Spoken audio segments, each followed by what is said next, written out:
Bismillahirrahmanirrahim. Assalamualaikum warahmatullahi wabarakatuh. Syekh Siti Jenar beranggapan bahwa dunia ini adalah alam kematian.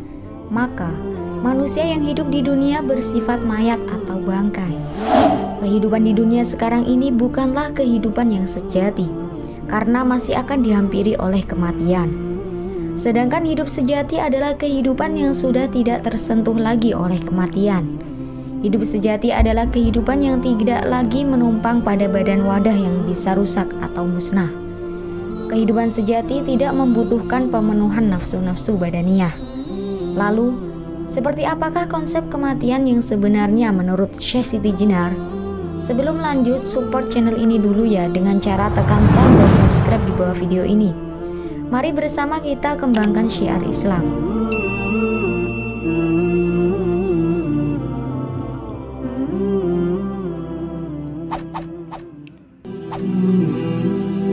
Dalam Al-Quran terdapat pernyataan, innaka mayyatun wa innahum mayyitun. Sesungguhnya kamu itu hanya mayat, bangkai, dan mereka pun hanya mayat. Quran Surat Az-Zumar ayat 30. Dalam Al-Quran dibedakan antara mayat dengan maut.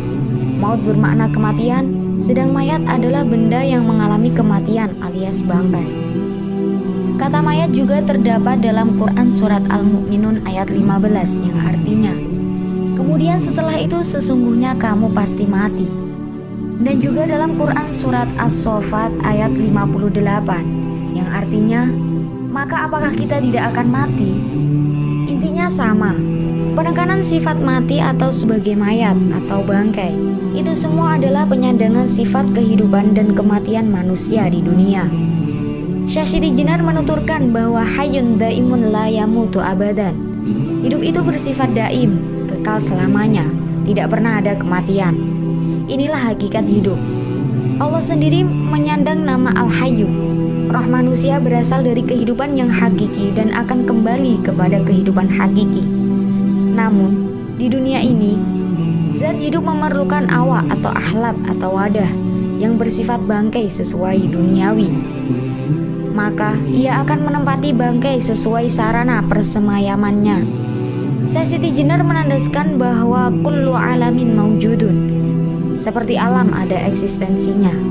Peragaan roh dalam bangkai di dunia tidak lain agar sang roh yang azali itu bisa bereksistensi di alam kematian dunia. Itulah sebabnya di dunia manusia hanya disebut sebagai Khalifatullah, sang wakil Allah. Perjalanan hidupnya disebut bidullah, hamba Allah. Maka fungsi dunia haruslah ditujukan kepada hal yang bersifat azali. Pangkat Khalifatullah kemudian musnah. Demikian juga sifat khalifahnya dan keadaan abidullah musnah pada kondisi abidnya. Yang tinggal hanya satu, yaitu Allah. Wallahu a'lam bishawab.